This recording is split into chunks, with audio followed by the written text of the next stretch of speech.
झील का खूनी राज। अस्सलामु अलैकुम। आज की कहानी एक ऐसी रात की है जो सिर्फ अंधेरी नहीं थी बल्कि एक ऐसा राज छुपाए हुए थी जिससे निकलना मुमकिन नहीं था। मरी की सुनसान पहाड़ी सड़क पर एक स्कूल बस आहिस्ता आहिस्ता आगे बढ़ रही थी। हवा ठंडी थी और दरख्तों के साए खिड़कियों पर अजीब शक्लें बना रहे थे। बस के अंदर बच्चे खामोश बैठे थे, कुछ नींद में और कुछ बेचैनी में। असातिज़ा भी खामोश थे, जैसे सबको किसी अनजाने खतरे का एहसास हो। अचानक बस एक झटके से रुक गई। ड्राइवर ने बाहर देखा, चारों तरफ सिर्फ अंधेरा और घना जंगल। फैसला हुआ कि करीब के एक होटल में रात गुजारी जाए, लेकिन वो होटल आम नहीं था। वहाँ कुछ गलत था।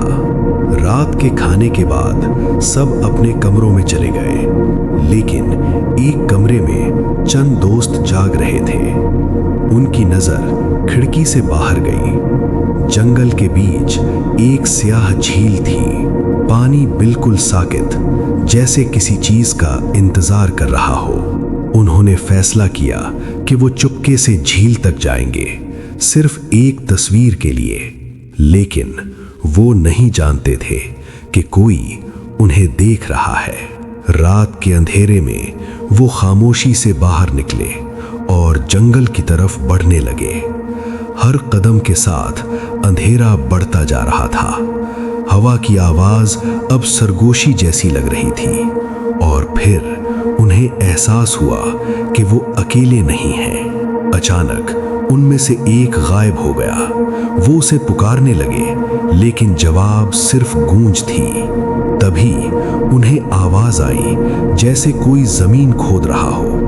वो आहिस्ता आहिस्ता करीब गए और जो उन्होंने देखा वो उनका अपना दोस्त था, मगर उसकी आंखें बिल्कुल स्याह हो चुकी थीं। वो चीखे और भागने लगे, लेकिन अब जंगल उन्हें छोड़ने वाला नहीं था। वो दौड़ते हुए एक पुराने टूटे हुए घर तक पहुंच गए और अंदर वो मौजूद थी।